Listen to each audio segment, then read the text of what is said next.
Okay, so just what happened with coins in 2020? Okay, so let's get it out of the way. The elephant in the room is the smoke screen that they're calling COVID 19. Basically, it's controlled demolition of the economy, and it happened to be a 30% decrease in GDP caused by the COVID 19 reaction to a common cold, similar moderate to pretty heavy common cold that killed a lot of people, with a 0.04% of 1% death rate. So this, in fact, they used to dehumanize us, to make us unable to uh, do verbal communication, body language. Most people don't talk to each other anymore. They're not communicating as much. This was a controlled demolition of the economy, and I believe it was done. It was funded mostly by the World Health Organization and the IMF, International Monetary Fund. The IMF had its eye on the Federal Reserve for a very long time, and they wanted to bail out the Federal Reserve and give be the lender of last resort, seeing that the Federal Reserve's balance sheet was not in too tip-top shape.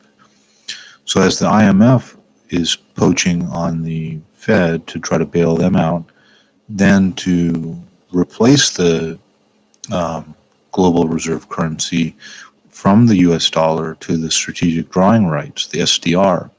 That was the entire plan from day one. So what happened was during the height of the COVID-19 pandemic and epidemic, all the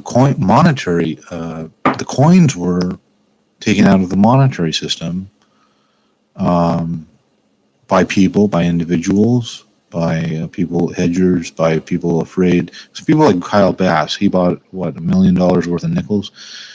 Think of a bunch of Kyle Basses all around the country. Like they're, you can't find the copper that was laying around several months ago. You can't find the silver that was laying around several months ago. Uh, it's the, let's call it August. So it's the eight. So I mean, we only have four more. We have September, October, November, December. We have 4 more months.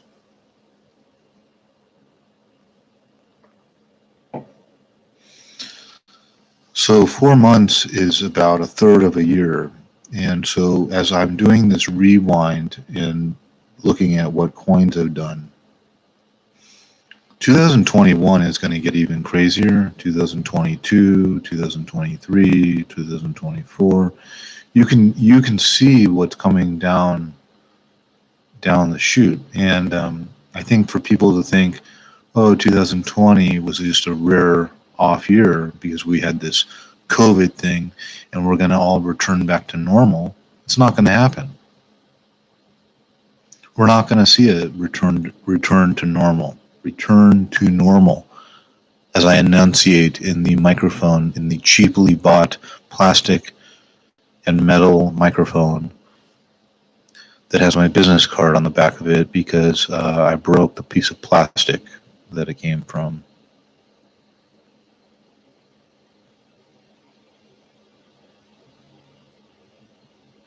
So we're not going to return to a new normal. And people thinking, oh, I'm going to go coin roll hunting. Oh, yeah, Rob finds treasures. No, you don't, because you're not going to be able to get those coin rolls for free anymore. So yeah, you go to the bank and get $100 in nickels. Sure, keep doing that until they're going to say, well, we don't have any more left, or we can't mint these for at cost, because currently the cost to mint nickel is way more than the actual face value. Oh no, it's actually about equal, or maybe a little bit less.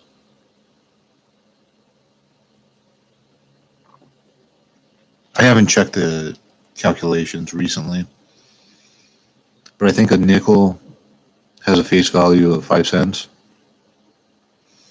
and the copper, 75% copper, and the 25% nickel has about a melt value of about 4 cents. So you're pretty much risking 1 penny when you buy a nickel for free.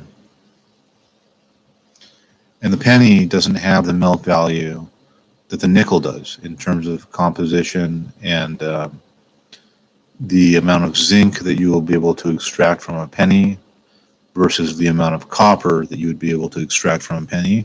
Well, you do the math. The nickel is the only thing worth investing in right now, and that's even becoming common knowledge that you should stack nickels for free. It's just like stacking copper for free, only you get 25% nickel in addition, and that will be used in Tesla batteries, solar, like whatever's nickel is used in. You have nickel. You have 25%, which is not too bad. Some of the Canadian coins are actually, I think, they contain much more nickel than just 25%.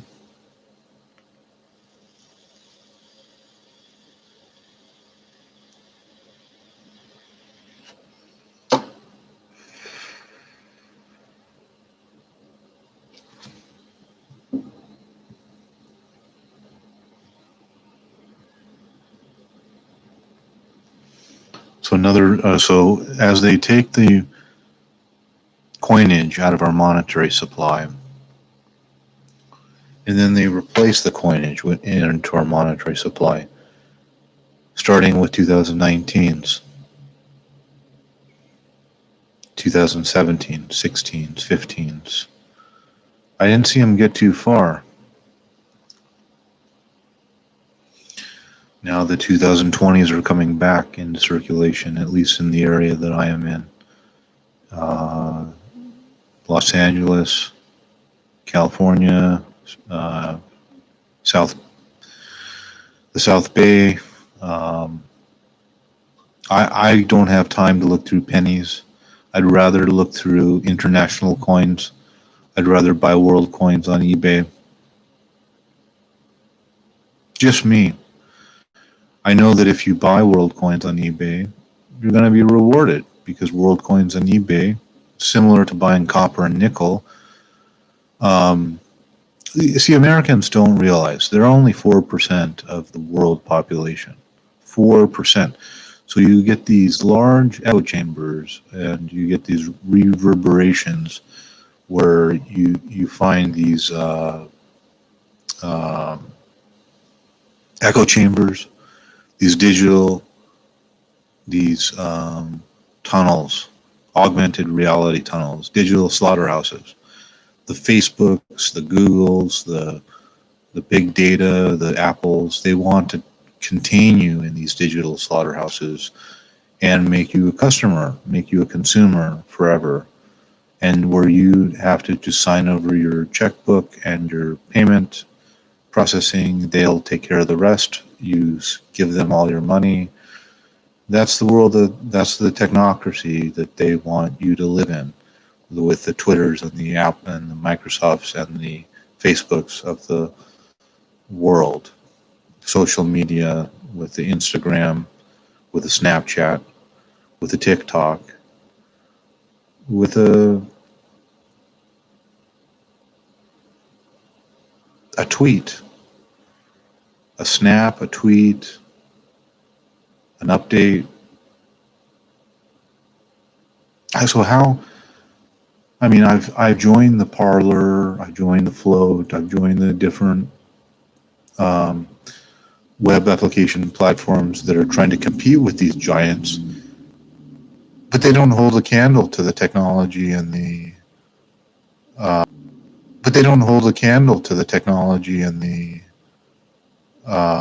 amount of critical mass that they've accumulated as far as traction with the users. So what's my opinion? My opinion is get on PayPal, get some credit cards, get some safes, get some world coins, get some silver, get some safes.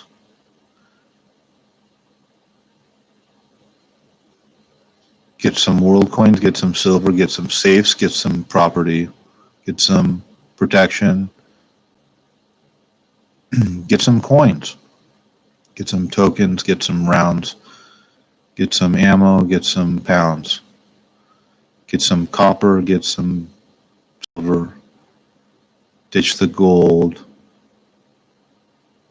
What does it hold?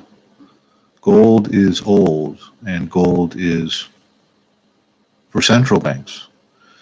Gold is for central banks to be hoarding, not for you. Gold is a central bank relic of wealth determination. Basel III on the balance sheets 1, 2, 3.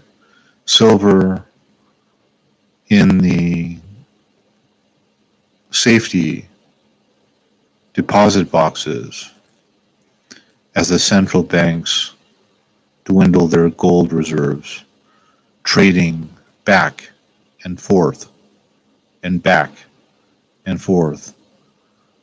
SWIFT, China to Russia, Russia to China, China to Russia, Russia to China, SWIFT. That's all you're getting when you trade gold. You're not getting any value.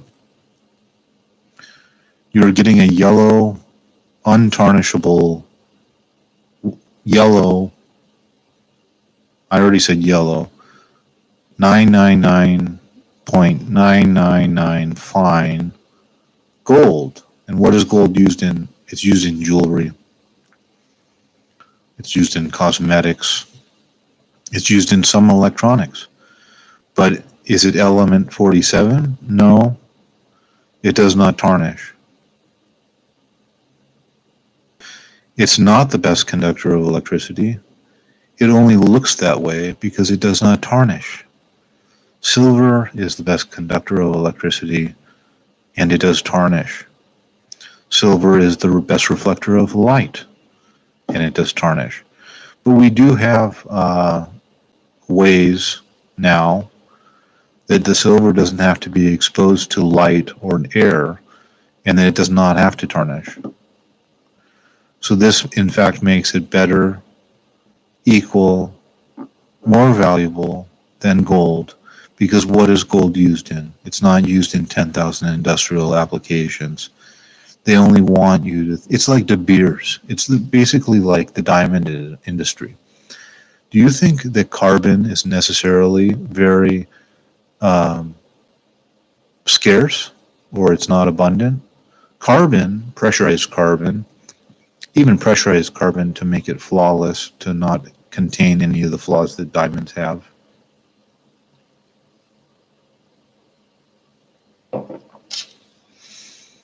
Does pressurized carbon make it valuable?